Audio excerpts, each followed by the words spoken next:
दोस्तों जागो, सुख में केवल झूठ है। झूठ के इतने पहरेदार और चौकीदार हैं कि हर झूठ सर पर नाच रहा है। आज के किसी झूठ को कोई तकलीफ नहीं, हर झूठ का ख्याल रखा जा रहा है। मुफ्त राशन दिया जा रहा है, सारे झूठ मिलकर मैं ही चौकीदार का गीत गा रहे हैं। सच के सारे रास्ते बंद हैं, मामूली तर्कों के लिए कोई रास्ता नहीं मिल रहा।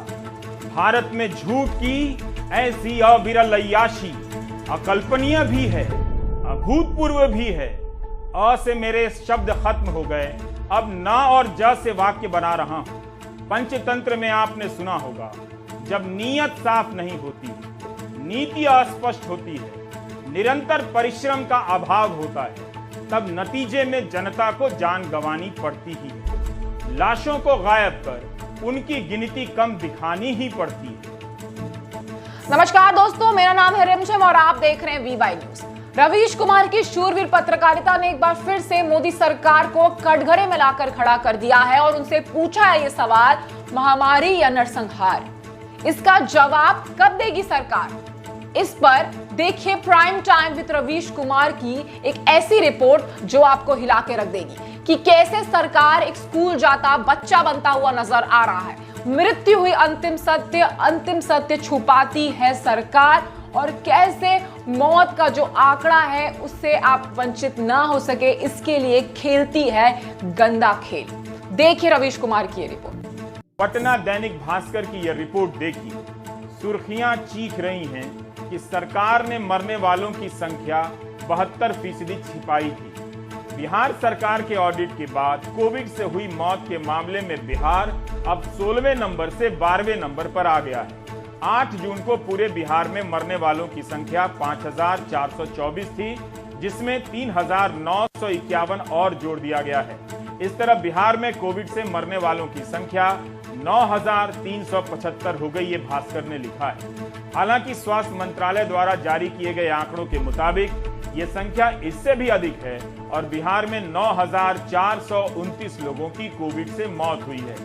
3 जून को पटना भास्कर के राकेश रंजन, आलोक कुमार और उनकी टीम ने बताया था कि मई के महीने में पटना शहर के 3 शमशानों में ही 1648 शवों का अंतिम संस्कार हुआ है, जबकि सरकारी आंकड़ा 446 का है। करीब 73% कम संख्या बताई गई। नई संख्या के हिसाब से पटना में कोविड से मरने वालों की संख्या 2303 हो चुकी है, जो कि पहले 1229 थी। भास्कर ने अपनी रिपोर्ट में बताया है कि पटना में मरने वालों की संख्या 5000 तक जा सकती है। सरकार करीब 2300 ही बता रही है। दूर दराज के जिलों को छोड़िए, पटना राजधानी है, यहीं के लोगों से छिपाया गया कि कितने लोग मरे हैं कोविड से। दावे से कोई नहीं कह सकता कि नई संख्या भी सही संख्या है। बिहार के 38 जिलों में मरने वालों की संख्या 72% बढ़ गई है। 7 जून तक कैमूर जिले में 44 लोगों की मौत बताई गई थी, इसे सुधार कर अब 146 कर दिया गया है। 231% संख्या बढ़ी है। इस तरह से हिसाब लगाकर देखिए कि मार्च, अप्रैल और मई के महीने में कितनी संख्या छिपाई गई। सहरसा जिले में 225% संख्या बढ़ी है। बेगूसराय में 7 जून तक कोविड से मरने वालों की संख्या 138 थी, 8 जून को 454 कर दी गई। इसी हिसाब से आप सोचिए कि देश के स्तर पर क्या हुआ होगा। बिहार सरकार को ऑडिट इसलिए करना पड़ा क्योंकि अदालत लगातार हलफनामा मांग रही है। उन हलफनामों में सरकार का झूठ बिना मेहनत के पकड़ में आ जा रहा था। बक्सर जिले में मरने वालों की संख्या में हास्यास्पद तरीके से अंतर पकड़ा गया।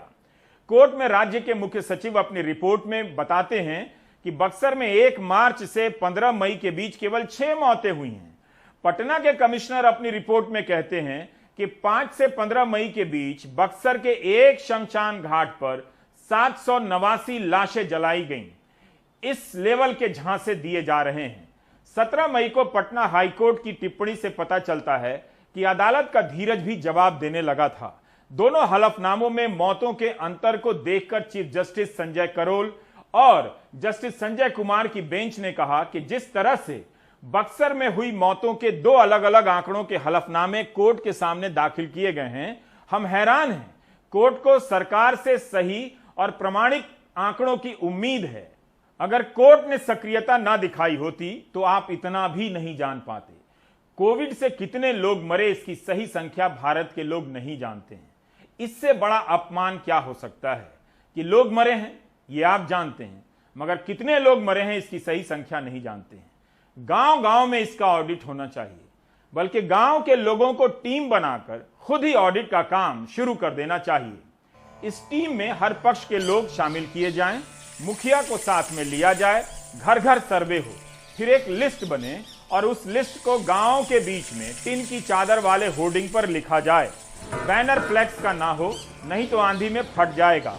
मरने वालों के नाम और मरने की तारीख लिखी जाए। यह भी लिखा जाए कि मौत अस्पताल के रास्ते में हुई, अस्पताल पहुंचकर बाहर हो गई, या अस्पताल में हुई या घर पर हुई। गांव में मरने वालों की कुल संख्या भी लिखी जाए। अगर गांव के लोग ऐसा नहीं करेंगे तो गांव में 2 लोगों को मुआवजा मिलेगा, बाकी लोग कोर्ट कचहरी में जीवन गंवा देंगे और मुआवजे की राजनीति चलती रहेगी। मुआवजा से ज्यादा जरूरी है इस सच को जानना कि कोविड से कितने लोग मरे हैं। लोग जानना चाहते हैं कि अस्पतालों की हालत इतनी खराब क्यों थी, ऑक्सीजन का समय पर इंतजाम क्यों नहीं हुआ, लाखों रुपए क्यों लुटे। सरकारों को पता है कि लोग नाराज हैं। इस नाराजगी को कम करने के लिए भी मुआवजा आ रहा है, वो भी केवल 4 लाख का। 350-400 करोड़ मुआवजा बांटने की तैयारी हो रही है। कायदे से यह राशि किसी के लिए भी 10 लाख से कम नहीं होनी चाहिए। लेकिन क्या हम तब भी जान पाएंगे कि भारत में कितने लोग कोविड से मरे हैं? जिनकी मौत कोविड से हुई है और अस्पताल ने कोविड नहीं लिखा है, उनका क्या होगा? यह भी सुनने में आया कि एक जिले का मरीज दूसरे जिले के अस्पताल में मरा तो उसे दोनों जगहों पर नहीं गिना गया। ऐसे कितने मरीज होंगे, इसकी भी अलग से ऑडिट होनी चाहिए। मुख्यमंत्री नीतीश कुमार ने कहा है कि कोविड के इलाज का खर्चा सरकार देगी। अब सरकार को बताना चाहिए कि कितने लोगों ने इलाज के खर्चे के लिए आवेदन किया है, कितने लोगों को सरकार ने पैसे दिए हैं। बहुत सारे लोगों की रिपोर्ट नेगेटिव आई, लेकिन उन्हें कोविड था, इलाज कोविड का हुआ। क्या ऐसे लोगों के इलाज का खर्चा सरकार दे रही है? कोविड से जुड़े सवाल इतने हैं कि उन्हीं का जवाब मांगते और पड़ताल करने में 1 साल समय कम पड़ जाएगा। आप जानते हैं कि मरने वालों की संख्या हर दिन के हिसाब से दी जाती है।